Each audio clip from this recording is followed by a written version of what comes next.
네,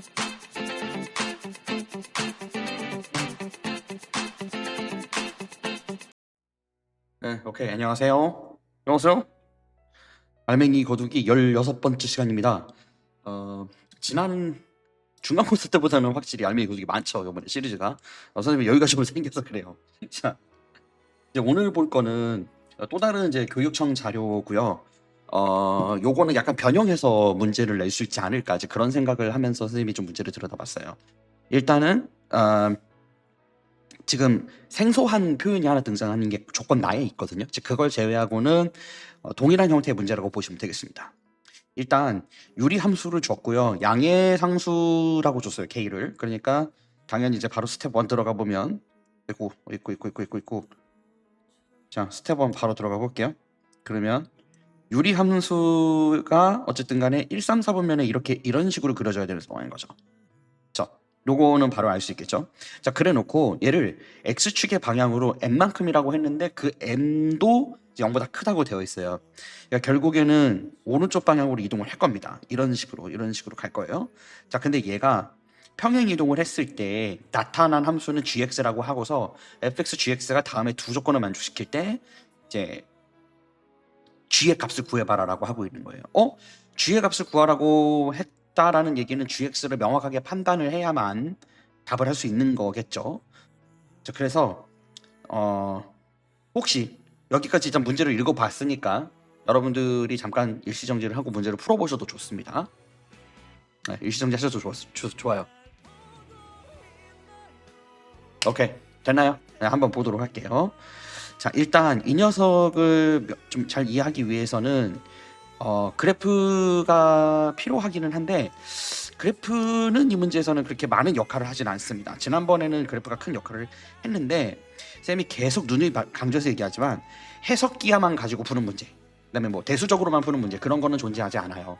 제일 좋은 문제라고 선생님이 개인적으로 생각하는 건 당연히 해석기하와 대수를 같이 물어볼 때, 그때가 매우 복잡해지면서 여러 가지 많은 생각을 해야만 문제를 풀 수 있게 되고, 그것이 수학의 본질이거든요. 복잡하게 주어지는 상황을 단순화시킬 수 있는 능력, 그리고 그 단순화시킨 것을 갖다가 상대방한테 수학적으로 공리에 최적화된, 무조건 상대방이 동의할 수 있는 형태로 그거를 입증해내는 과정, 그게 수학의 본질이니까요. 자, 일단 어쨌든 얘는 양의 방향으로 이제 평행 이동이 될 건데 이런 식으로 평행 이동이 될 거 아니에요? 이런 식으로 그렇겠죠. 이런 식으로 평행 이동이 되겠죠. 그 평행 이동 되는 거를 이렇게 함수로 그래프를 그려도요. 그냥 지금 가조건을 보게 되면 A하고 B가 서로 뒤바뀌어 있는 걸 볼 수가 있어요.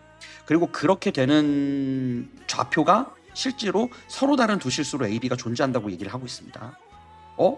근데 조금 이상하죠. GA랑 GB를 바꿨는데 함수를 그대로 두고 있어. 자, 그러니까 A, B랑 B, A가 실질적으로 존재한다라고 얘기를 하는 건 A, B와 B, A는 사실 무슨 관계인가요? 그렇죠. Y는 X에 대해서 역함수 관계인 거죠. 그게 성립되는 과정이라고 하는 겁니다. 그런데 안타깝게도 이것이 실질적으로 얘를 해석기하적으로 푸는데 완벽하게 도움이 되지는 못해요. 왜냐면 Y는 X 그래프가 이렇게 있을 때, 이게 너무 성의 없다. Y는 X 그래프가 이렇게 있으면 여기서 얘가 이제 어떤 임의의 지금 평행 이동된 좌표로 봤었을 때 이렇게 평행 이동된 녀석이 이 y는 x에 대해서 대칭으로 만나는 두 점이 존재하기만 하면 된다는 건데, 유리 함수의 특성상 그런 점이 존재하지 않을 수가 없거든요. 정교하게만 잘 움직여주면 얼마든지 유리 함수에서는 이렇게 그 y는 x로 되어 있는 두 점이 존재할 수 있게 됩니다. 뭐 이제 그게 어려운 상황은 아니에요. 그래서 일단 대수적으로긴 좀 풀이가 필요할 것 같은 느낌이 드는 그런 상황인 거예요. 자, 그래서 일단은 어쩔 수 없이 평행 이동한 거를 gx라고 얘기를 했으니까 이제 그 식을 잡아봐요. fx에 대해서 평행 이동한 게 x 방향으로 n만큼 평행 이동됐기 때문에 gx를 이런 식으로 잡을 수 있을 거예요. 얘는 x 빼기 n분의 k 더하기 5 이렇게 잡을 수 있겠죠. 자, 이제 그런 상태에서 그리고 여기 이제 플러스 5니까 점근선 그 가로 점근선이 많이 위쪽에 올라가 있겠네. 뭐 어쨌든 그래요. 그게 그렇게 지금 엄청난 크리티컬한 건 아니야. 자, 가조건을 그대로 적용을 해볼게요. 그러면 좀 공격적으로 갈 거예요. G에다가 A를 적용을 했을 때 그러면 a 빼기 n분의 k 더하기 5가 지금 b라고 하는 거죠. 또 g에 b를 넣었을 때도 같은 상황이 생겨야 되니까 b 빼기 n분의 k 더하기 5는 a다 이렇게 얘기하고 있는 겁니다. 자, 근데 막상 이렇게만 놓고 보면 서로 다른 두 실수? 그러면 뭐 판별식 써야 되나? 근데 판별식은 2차 함수면 못 쓰잖아요. 그게 아니면. 그렇다고 우리가 2차 함수 유도할 수 있는 상황도 아니고요. 그러니까 이거는 이렇게 두 개를 놓고서 고민을 처음에 하게 돼요. 뭐 어쩌라는 거지? 자, 근데 중요한 것은 일단은 m 값도 알아낼 수 있어야 되고 k 값도 우리가 알아낼 수 있어야 됩니다. 그래야 g에다가 9라는 값을 명확하게 넣어서 구할 수 있을 거예요. 그러니까 결국에는 이 유리 함수의 식을 판별을 내야 된단 말이죠. 그거를 이 가족권을 어떻게 조립해서 쓸 거냐는 게 처음엔 잘 보이지 않습니다. 뭐 가장 간단한 선택은 지금 5가 똑같이 보이니까 그럼 이거를 두 식을 빼볼까? 뭐 이런 생각도 나쁘진 않아요. 그렇긴 한데 나쁘진 않은데 지금으로서는 바로 눈에 보이지 않는다고요. 선생님이 이제 이따가 언급할 게 있는데 일단 여기까지만 힌트를 두고 잠깐 멈추는 겁니다. 교육 평가원이나 이런 기출 자료들은 항상 이런 식이 좋아요. 그래서 힌트를 일단은 그래? 킵해 두고 얘를 어디다 쓸지 모르겠으니까 일단 다음을 읽어보자 이런 거죠. 작전상 후퇴. 자, 그다음에 열린 구간이란 말이 나오는데요. 이제 개구간, 폐구간이란 말이 있어요. 개구간, 폐구간이라는 게 뭐냐면 옛날에 있던 표현이긴 한데 여러분들이 이제 고3 올라가면 배우게 될 표현이긴 합니다. 함수의 극한 때 배울 거예요. 개구간이라는 게 있어요. 그러니까 우리가 그 파이썬 같은 데서 코드를 입력할 때 보면 이렇게 브라켓으로 넣을 때 있고, 그러니까 요거는 parenthesis죠. 소괄호를 parenthesis라 그러거든요. 그다음에 브라켓이라 그래요. 중괄호를. 중괄호가 아니라 대괄호. 근데 그 파이썬 코드에서 우리가 입력을 할 때 보면은 이렇게 중괄호로 소괄호로 넣게 되면 요거는 개구간이라고 얘기하거든요. 개구간. 열린 오픈이라 그래서 오픈돼 있다. 이 녀석은 포함시키지 않는다. 이런 의미를 갖고 있어요. 그래서 이렇게 소괄호에다가 0,m을 놓게 되면 x가 0보다 크면서 m보다는 작은 구간이다. 이런 얘기를 하는 거고요. 반대로 이제 브래킷을 쓰게 되면 얘는 0하고 m을 이렇게 하잖아요. 그럼 여기는 이제 증오가 포함돼서 0과 m을 포함해달라라고 얘기하는데 우리는 이거를 폐구간이라고 얘기합니다. 뭐 closed loop 뭐 이렇게도 얘기하는데 이제 그런 형태예요. 이제 뭐 중요한 건 아니에요. 그러니까 분명히 이제 고등학교 1학년의 난이도의 문제로 내려면 이거를 이제 0보다 크고 m보다 작은 x 범위에서라고 줬을 거예요. 정의역으로 줬겠죠. 여러분들 수준에선 그렇게 물어볼 수 있어요. 이거에 의해서 정의된 함수가 fx 빼기 gx 분의 1이래요. 그런 함수가 있대. 자, 이제 그거를 그러면은 직접적으로 설계를 할 수밖에 없게 되겠습니다. 자, 그래서 한번 설계를 해볼게요. fx 빼기 gx 분의 1이라고 했으니까 자, 이거 식을 어떻게 세우는 게 좋을까요? 얘는 밑에다 세울까요? 오케이. 자, 이 fx 빼기 gx분의 1이라는 거는 결국에 아까 fx가 결국에 x분의 k 더하기 5였었죠? 그죠? 근데 거기다가 빼기 x 빼기 n분의 k 빼기 5 분의 1을 한 거죠. 식이 이렇게 되겠죠. 자, 그래서 이제 뭐 하나하나 없앨 걸 없애야 되는데 5는 일단 사라질 것 같고요. 그럼 얘는 이렇게 바뀔 거예요. 결국에는 얘를 이렇게 인수분해를 결국은 해야 될 것 같으니까 x 곱하기 x 빼기 n분의 k에다가 x 빼기 m 그리고 빼기 k에 x 곱해야 되는 거죠. 분의 1이에요. 그래서 얘는 정리를 해보면 이 녀석이 결국에 분자에 x에 x 빼기 m이 들어가고 분모에는 k에 x 빼기 m 빼기 kx 이렇게 들어가 있어요. 그냥 놓고 보면 봅시다. 지금 분모하고 분자에 지금 분자에 x 제곱이 들어가 있는 거 보이죠? 그러니까 이거는 결국에 두 번 분리를 해야 돼요. 정상적인 상황이라면. 그렇죠? 자, 그런데요. 지금 여기 상황에서 보면 이게 유리 함수인지 아닌지 살짝 분간이 안 되죠. 지금 이 녀석이. 왜냐면 분자에 x 제곱 들어가 있는 상황에서 분모에 x가 들어가 있어요. 그래서 쌤이 지금 방금 얘기했던 게 얘를 그럼 두 번 분리해야 되는 거 아니냐. 근데 분리하기 불편한 녀석이 존재하는 게 바로 요 녀석이에요. 요 녀석. 그러니까 이거를 지금 KX로 그러니까 이제 전개해 보면 이렇게 되겠지. 분모가 낙서로 좀 해볼게요. KX 빼기 KM 빼기 KX죠. 그쵸? 그러면은 자 일단 KX는 삭제가 되네요. 자 그러면 마이너스 KM분의 그러네. 그쵸? 자 그래서 결국에 좀 식을 다시 한번 써보면 얘가 KM 마이너스 KM 그대로 있고요. 분자에 X 곱하기 X 빼기 M이지. 그죠? KM을 두고요. X에다가 X 빼기 M으로 들어온 거야. 자 요렇게 돼 있어요. 얘는 지금 결국에 마이너스 KM분의 1 곱하기 X 제곱에다가 빼기 더하기로 바뀌죠. 여기는 더하기 뭐야 KM분의 MX니까 M은 약분돼서 K분의 X만 남아요. 그쵸? 그러니까 2차 함수인데요. 이거 위로 볼록인 2차 함수 영역이거든. 자 그런데 2차 함수인 거 알겠어요. 그리고 위로 볼록이니까 0부터 M까지 구간이 어떻게 지금 맺어질지는 알 수는 없지만 지금 이게 요렇게 돼 있는 걸로 봐서는 이걸 X로 묶게 되면 0이 원점을 그러니까 이제 0을 지나가거든요. X가 0일 때를 지나가면서 2차 함수가 이렇게 형성되는 구간인 거야. 여기 0부터 M까지 구간에서 여기에 가운데 들어가는 최대값을 구해야 되는 거예요. 자 그런데 이제 문제는 K도 있고 M도 있어서 이게 식이 번잡하죠. 자 그럼 이제 잠깐 1번 아까 스텝 1에서 했던 거를 이제 돌아가 보는 거예요. 그러니까 원래 이렇게 문제 상황이 복잡하게 주어졌을 때는 침착하게 이어져 있는 정보들을 보고서 어디까지 파악이 가능하고 판단이 되는지를 보고 그거에 맞춰서 식을 운영해서 쓰는 것이 더 합리적일 때가 많습니다. 자 그러면 첫 번째 상황으로 돌아가서 지금 여기는 A하고 B가 들어가 있는데 여기 막 A도 있고 B도 있고 M도 있고 K도 있고 막 이런 상황이잖아요. 지금 이 식 보면 그치? 자 그런데 지금 위의 식이랑 아래 식의 공통 부분이 있다면 O하고 K가 같다는 게 특이점이에요. 그죠?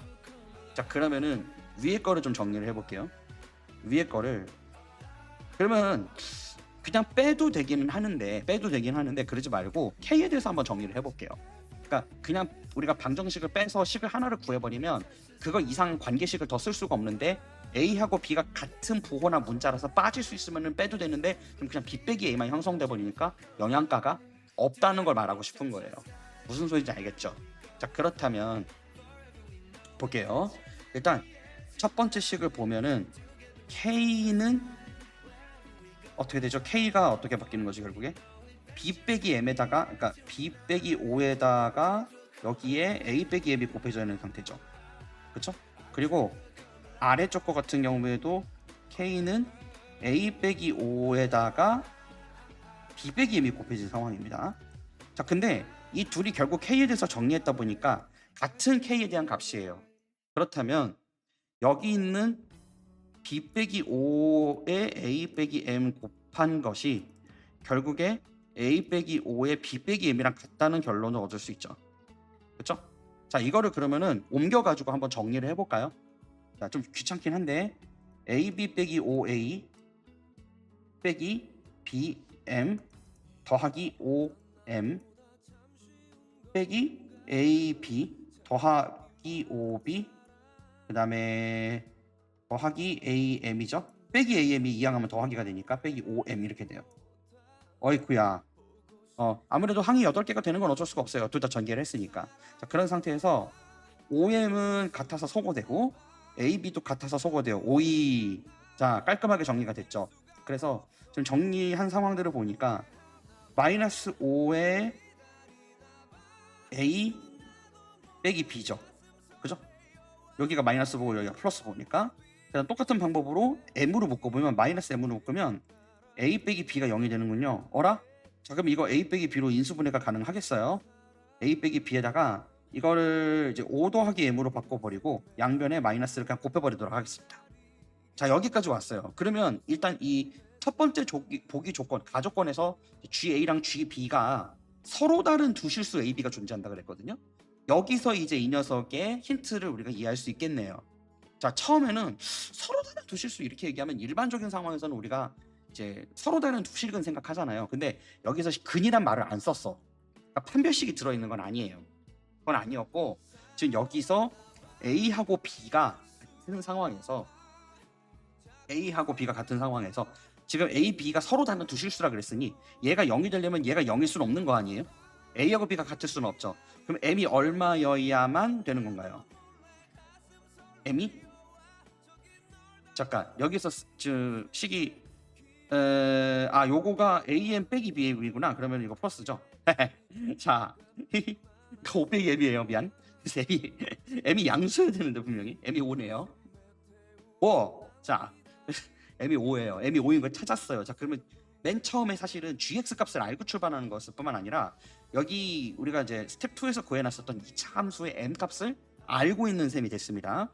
그래서 결론적으로 얘를 가지고 활용을 해보면 그래서 지금 fx 빼기 gx 분의 1이 지금 어떻게 결정이 나느냐면 m이 5니까 마이너스 k분의 5x 제곱에 플러스 k분의 1의 x가 되게 돼요.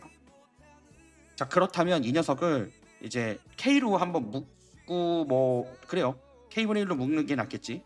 근데 얘를 이제 마이너스 k분의 1로 묶어놓고 5x 제곱 빼기 x로 묶였어요. 그래서 얘를 5로 한 번 더 묶으면 5 곱하기 지금 5분의 x죠. x 제곱. 그럼 요 녀석이 2차 함수로서 이제 꼭지점의 좌표를 가져야 되는 거니까 5 곱하기 x 빼기 10분의 1x 제곱 이렇게 가야 되는 거죠. 자 그러면은 여기가 값이 어떻게 나오나요? 지금 여기다가 5를 묶었고 여기서 그렇게 할 게 아니라 이거를 5로 묶어도 상관은 없는데 자 지금 숫자가 복잡하죠. 그치? 그러면은 숫자가 복잡한 상황에서 지금 m이 이거 분모에 들어가 있어야 되네요. 쏘리 다시 할게요. 오케이. 자 m이 분모에 내가 지금 흥분해서 그래. 자 m이 분모에 들어가야 돼요. 분명히 봤으면 또 웃었을 거야 학생들. m이 항상 새벽 시간에 영상을 촬영하다 보니까 약간의 마이 미스테이크예요. 자 이게 결국에 OK분의 1이 되겠군요. 당황했어 지금 사실. 자 OK분의 1에 x제곱 빼기 5x가 되는 거죠. 그러면은 요 부분만 인수분해해서 보면 x 빼기 2분의 5의 제곱으로 묶고요. 마이너스 5k분의 1이에요. 자, 근데 이제 그거와는 상관없이 요게 지금 4분의 원래 25인데 그 녀석이 밖으로 나가면서 마이너스 5k분의 1이랑 오케이? 하면서 곱해줘야 되는 거죠. 그러면 더하기로 5는 약분돼서 4k분의 5가 되나요? 그쵸? 자 그렇다면 4k분의 5인데 이 4k분의 5가 결국에 지금 x가 2분의 5라면 m이 5였죠. 그럼 0부터 5까지의 구간 안에서 2분의 5가 아까 쌤이 얘기했던 대로 0부터 5까지 구간에서 x가 2분의 5일 때 최대값을 갖는 게 맞는 게 된 거예요. 그렇죠? 그래서 요 2차 함수의 최대값이 지금 그 녀석이 아까 주어져 있던 24분의 5여야 되니까 그럼 결론적으로 지금 4k분의 5가 24분의 5랑 같아야 되는 게 돼요. 자, 그래서 5를 약분시켜버리면 k가 얼마면 되는 거죠? 그쵸, k가 6이면 되는 거죠. 자 그럼 k가 6이니까 따라서 gx가 얼마라고 주어지는 겁니까? gx는 x 아까 m이 5였고요. 그 다음에 k가 6이고 플러스 5예요. 여기다 9를 대입하면 얼마가 되겠어요? 2분의 3이고 2분의 3에다가 5를 더하면 2분의 13이 있겠군요. 그래서 답이 2번인 걸 알 수 있습니다. 그러니까 지금 주어진 상황을 보면 알겠지만 결국에는 요번 문제에서는 해석기하적인 내용을 썼다라기보다도 그냥 처음에 주어져 있던 방정식이 도대체 정체가 무엇이냐 파악이 안 되다가 그냥 fx하고 gx 주어져 있는 순서대로 따라 넣다 보니까 순차적으로 풀리면서 2차 함수 꼴이 나왔고요. 제한된 구간에서의 2차 함수의 최대값을 물어보는 형태로 문제가 이제 바뀌는 그런 과정을 보게 된 겁니다. 약간 이런 형태의 문제는 그러니까 이제 우리가 문제를 풀 때 대수로 보는 게 맞냐 해석기하로 보는 게 맞냐라는 거는 정해진 바는 없어요. 그거를 그때그때 우리가 해석해 나가면서 쭈구리 네가 그렇게 나온다 이거지. 그럼 나 이렇게 대응할래. 그렇게 약간 임기응변식 그런 느낌이 있어요. 그래서 이런 형태의 문제도 나올 수가 있으니까 재밌었죠. 괜찮았죠. 그런 형태도 나올 수 있다는 거 참고해서 보시면 되겠습니다. 실제 시험에서는 이런 형태로 계산 괴롭히는 문제들이 가끔 나오기 때문에 조심해 주면 좋겠어요. 수고하셨어요. 다음 시간에는 아마 무리 함수 부분 다룰 것 같습니다. 안녕.